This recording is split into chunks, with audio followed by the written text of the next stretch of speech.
Hey ladies and gentlemen, this is Tough Tony here, and it's been a long time since I did a rant of this nature before. I said before that I don't really write down anything. I pretty much shoot from the hip and just go from what's on the top of my head. So if this seems like it's all over the page, I can always upload a part 2. But this one person that I want to touch base on, his name is Eric Bitchoff. I also refer to him as Eric Dickoff, Eric Jackoff, or Eric Bitchoff. That one's my favorite.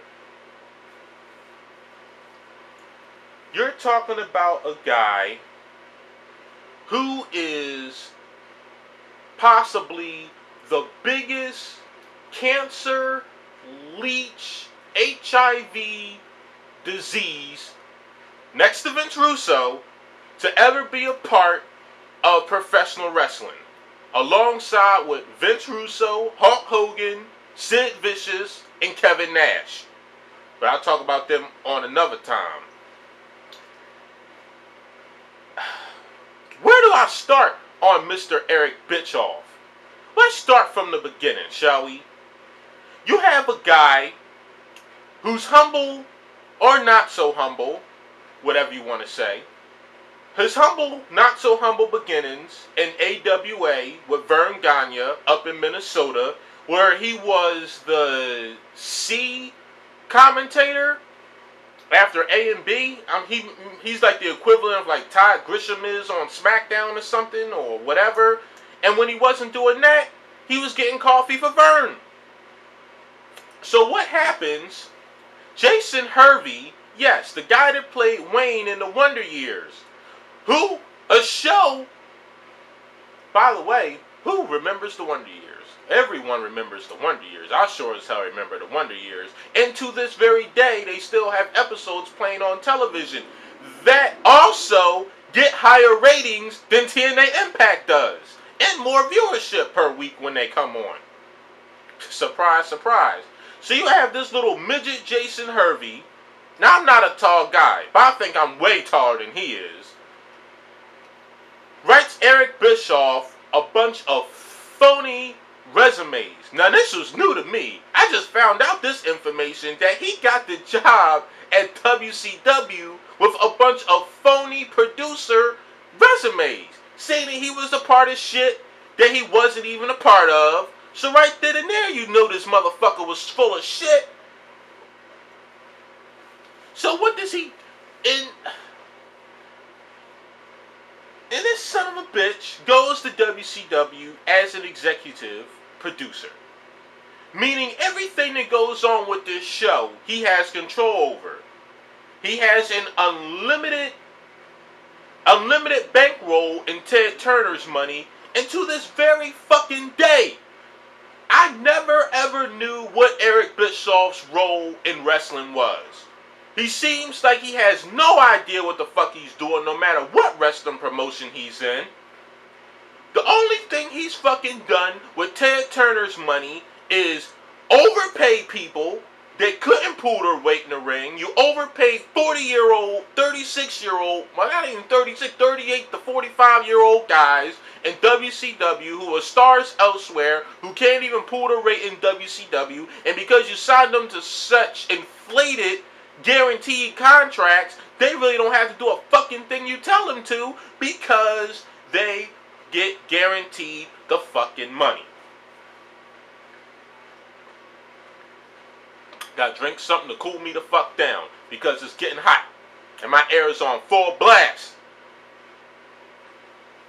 And the only thing I could ever see Eric Bischoff doing was taking advantage of an eccentric billionaire, because we all know Ted Turner is out there. That motherfucker is crazy. You hotshot his fucking territory for the better part of 4 years. Then you lose more money in WCW than you lose more money in 1 year than any wrestling promotion has in history. But let's talk about all this fucking shit that he's done. You hire Hulk Hogan. How much did he fucking pay Hulk Hogan? Who knows? Some people say it's over $5 million a year. I think it's more. I know it's definitely more than $2.5 million a year.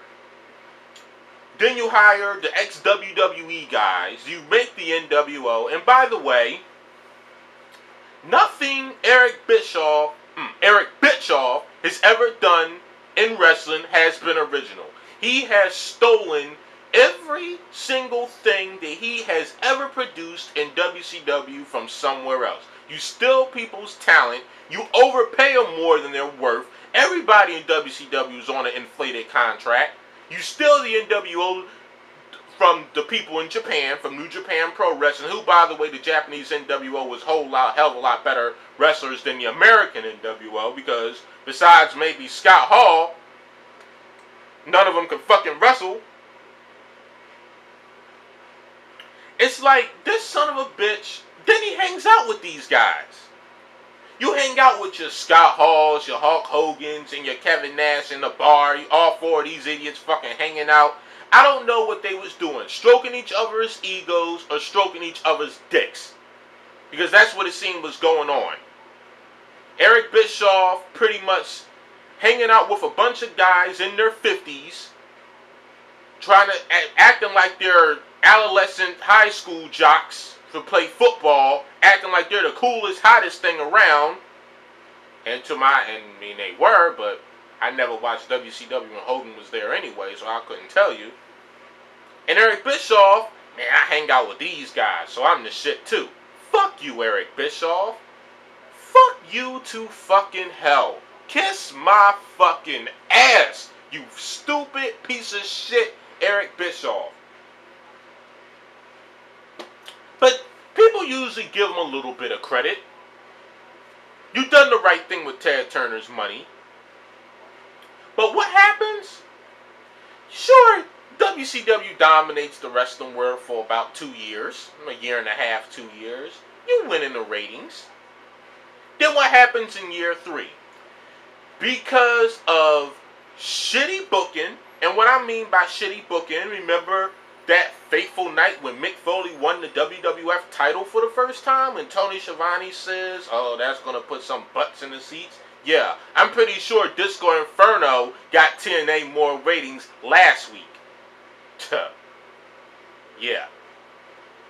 So, you have this awesome match with Mick Foley, Mankind, and The Rock for the WWF title on Raw, and I watched that match. It was an awesome match. And by the way, Mick Foley, I'm not a huge fan of his. Of course, he's a glorified stunt man, but he always pushes the envelope. But I can say this.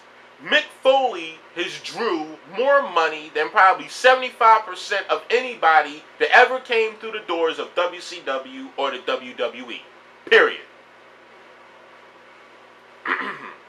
Then, what does WCW do to counter? The finger poke of doom. The world, I have never seen more of a black eye on a fucking world title. That's all well and good to do for a woman's title or a second tier belt, the US belt or intercontinental belt or a television belt. But come on, it's the fucking world heavyweight championship. It's a belt that should be respected. Well, not as much now. That's what you can counter with. So besides your shitty booking, people demanding reimbursement because your pay-per-views lose feed and you have to reimburse so much money to people, the characters on your show that sued WCW for various reasons, and because under Eric Bischoff's tutelage, WCW loses $100 million in one fucking year. That is more money lost by any fucking wrestling promotion in the history of wrestling. But that record may soon be beaten because, you know, TNA's not far. TNA's close. And then what happens? WCW hires the other leech. You know, Eric Bischoff he had the damn company on cruise control. Then he had the company on life support because he lost so much fucking money. Then you hire in Vince Russo, who's the most inept person, more so than Eric Bitchoff, to run the company and completely destroy it within a year and a half.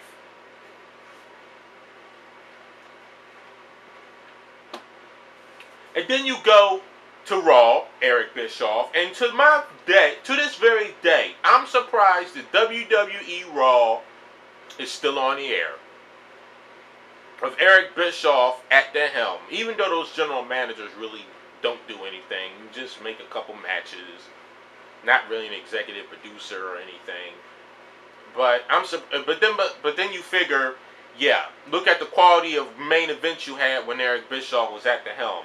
WWE's Triple H versus WCW Rejects for the better part of an entire fucking year. From Steiner to Booker T to Nash and Goldberg. And all of them were complete shitty fucking matches. Every last fucking one of them. I've never seen Triple H more awful than 2003.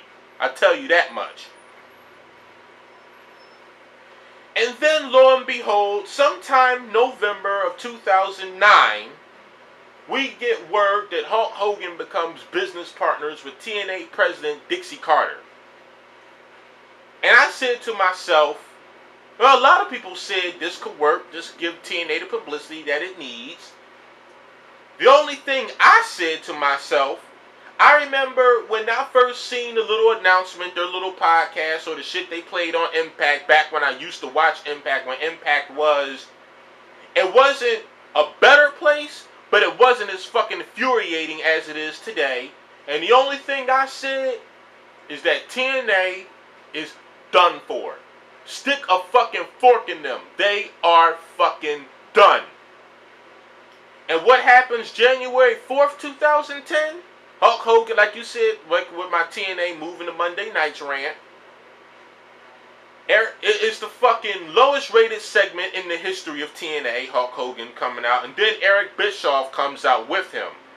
To add more icing on the cake, you have Vince Russo, Eric Bischoff, and Hulk Hogan, the same three combustible elements that destroyed WCW on your show calling the shots.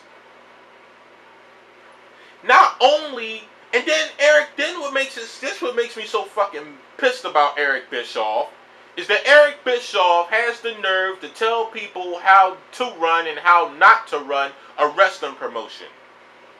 Ever since Eric Bischoff, amongst others, ended up in TNA, number one, TNA has lost more of a fan base than ever.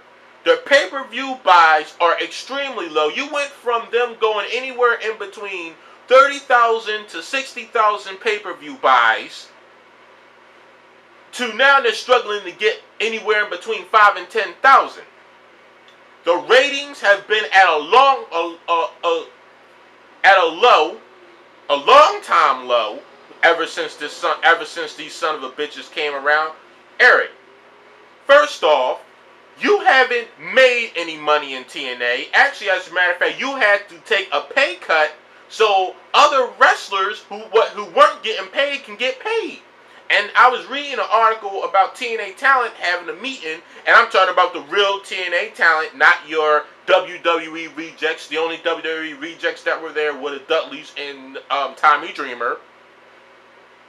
Talking about how these guys work their asses off and they can't get paid because you're overpaying guys that don't wrestle and you're overpaying 40-year-olds that can't work. Or people over 40 that can't work. That's a fucking shame. And first off, like I said, he hasn't made any money in TNA. Well, he has because he's sure as hell signed to a fucking huge contract for doing shit nothing. You haven't promoted any money in TNA. You haven't drew any money in TNA. You haven't bought any new viewership. You've lost more viewership than TNA's ever lost in the history of the fucking company. The pay-per-view buys are at the lowest point in the history of the fucking company. And you have the nerve to tell people how to run a fucking wrestling promotion. Fuck you, Eric Bischoff. And I just got a message from someone on YouTube today. I'm looking on my YouTube right now to find the guy's name.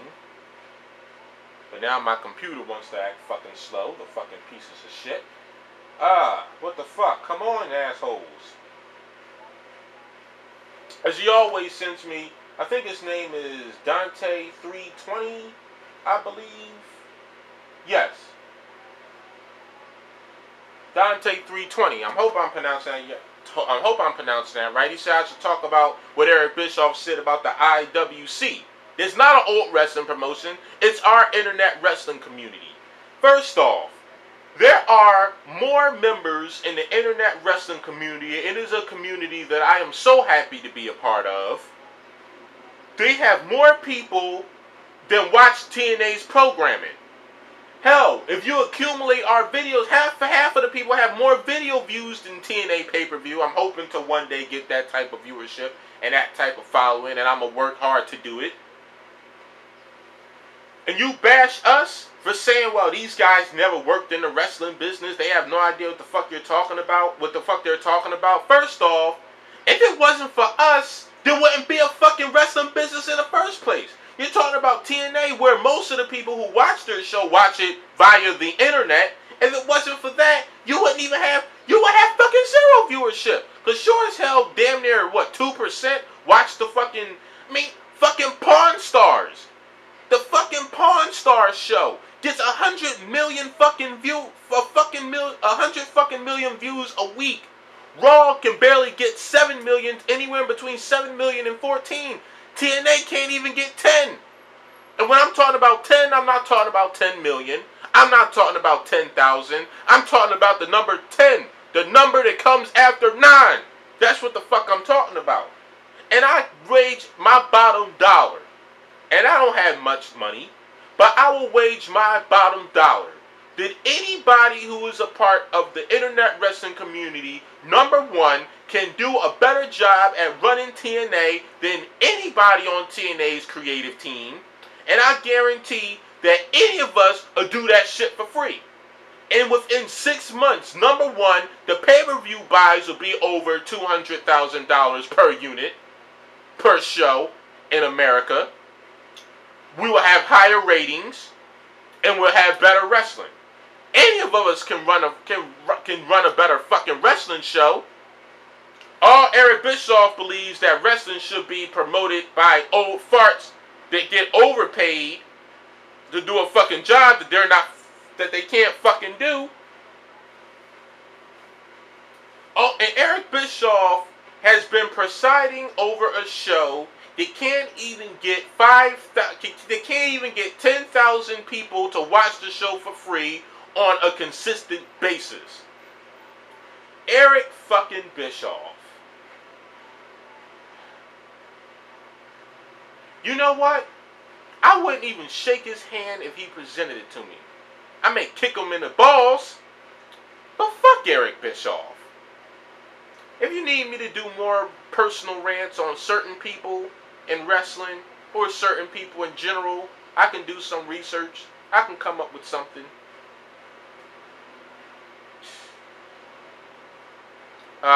The dark days. In TNA, the bell tolls for thee. This is Tough Tony, and I'll see you again next time.